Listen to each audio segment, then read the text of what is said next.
नमस्कार, मी पंजाब डक. शेतकऱ्यांना घाबरू नका. सगळीकडेच पाऊस पडणार आहे. म्हणजे आजपासून परत पावसाचा जोर वाढणार आहे. 26 पासून ते 1 तारखेपर्यंत दररोज अशा वेगवेगळ्या भागात चांगला पाऊस पडणार आहे.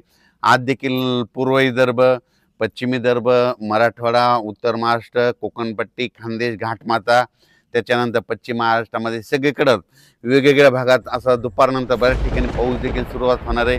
सर्वदूर एकदाच येणार नाही, पण भाग बदलत बदलत सुरुवात होणार आहे. म्हणून हे अंदाज लक्षात घ्यायचा.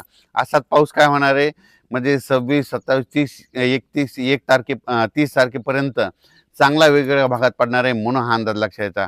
पण सर्वप्रथम आणखीन जुलैच्या पहिल्या आठवड्यात मात्र सगळ्यांसाठी एक सूचना, मुंबईकर, पुणे आणि उत्तर महाराष्ट्रातल्या शेतकऱ्याला सांगू इच्छितो की 2 जुलै ते 8 जुलैच्या दरम्यान मुंबईकडं मग काही ठिकाणी अतिवृष्टी होईल. म्हणजे इतका पाऊस पडेल की आतापर्यंत मुंबईला इतका पाऊस कधीच नाही, असा पाऊस येणार आहे. म्हणून मुंबई, पुणे, उत्तर महाराष्ट्रातल्या शेतकऱ्यांनी हा अंदाज लक्षात घ्यायचा. आणि आपल्या जे ओढे नाले असेल त्याच्या बाजूला समजा एखादेच जनावरं बांधलेली असतात, त्याच्यामुळे ते 8 दिवसामुळे काळजी घ्यायची. कारण की मुंबईकडं खूप मध्ये 2 जुलै ते 8 जुलैमध्ये वेस्टर्न महाराष्ट्रामध्ये, पश्चिम महाराष्ट्र असा तिकडं चांगला पाऊस पडणार आहे.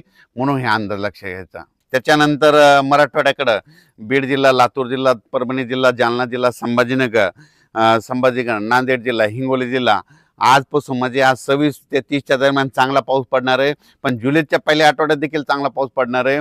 म्हणून ह्या मराठवाड्यातल्या शेतकऱ्यांनी घाबरून जाऊ नये. ज्या भागात आणखीन थोडेफार गावं वंचित राहायचे असतील, आज देखील त्या भागात पाऊस पडणार, तुमच्या देखील पेरण्या होतील.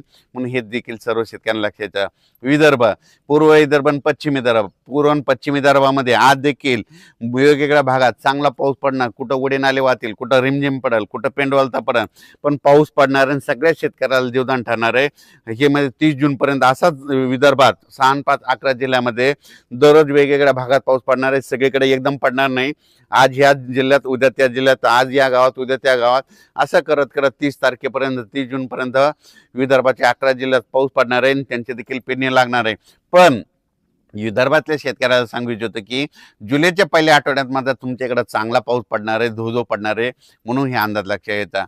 त्याच्यानंतर सगळ्यात खास करून परत एकदा मुंबईकरांना एकदा सांगू इच्छितो, मुंबईच्या जनतेला, पुण्याच्या जनतेला, इकडं अहिल्यानगर, उत्तर महाराष्ट्र, त्र्यंबकेश्वर, नाशिक, त्यांना सांगू इच्छितो की मुंबईकडे काय होणार आहे की 2 जुलै, 1 जुलै ते 8 जुलैच्या दरम्यान मुंबईकडे माझा तरी अंदाज आहे त्या 7 ते 8 दिवसामध्ये 1000 मिलीमीटरपेक्षा वर पाऊस पडेल. मध्ये किती 1000 मिलीमीटरच्या वरीमध्ये 1100-1200 मिलीमीटर पाऊस 1 जुलै ते 7 जुलैच्या दरम्यान मुंबईमध्ये, म्हणजे संपूर्ण मुंबईमध्ये जवळपास 1000 ते 1100 मिलीमीटर पाऊस पडेल. काही ठिकाणी काही दिवशी 150 मिलीमीटर पडेल, काही दिवशी 180 पडेल, कुठं 100 मिलीमीटर पडेल एका दिवशी.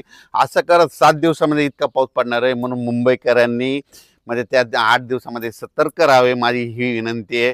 ज्या ठिकाणी तुंबतं पाणी, ज्या ठिकाणी साचतं, त्या ठिकाणी सगळ्यात काळजी घेण्याचं सगळ्यात. याच्यानंतर तुम्हाला काय केलं जाईल, पुन्हा आणखीन 1 तारखेला तुम्हाला आणखीन एक मेसेज दिला जाईल आणि कोणत्या टायमाला पाऊस येईल त्याचा सगळा डिटेल दिला जाईल.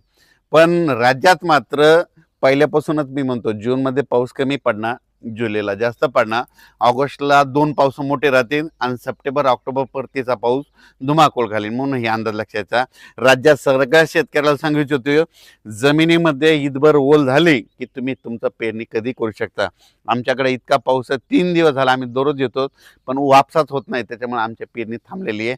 वापसा झाल्याच्या नंतर मी देखील पेरणार आहे. ज्यांच्या शेतामध्ये ईदभर ओल आहे ना, त्यांनी पेरणी करायला काही हरकत नाही. धन्यवाद.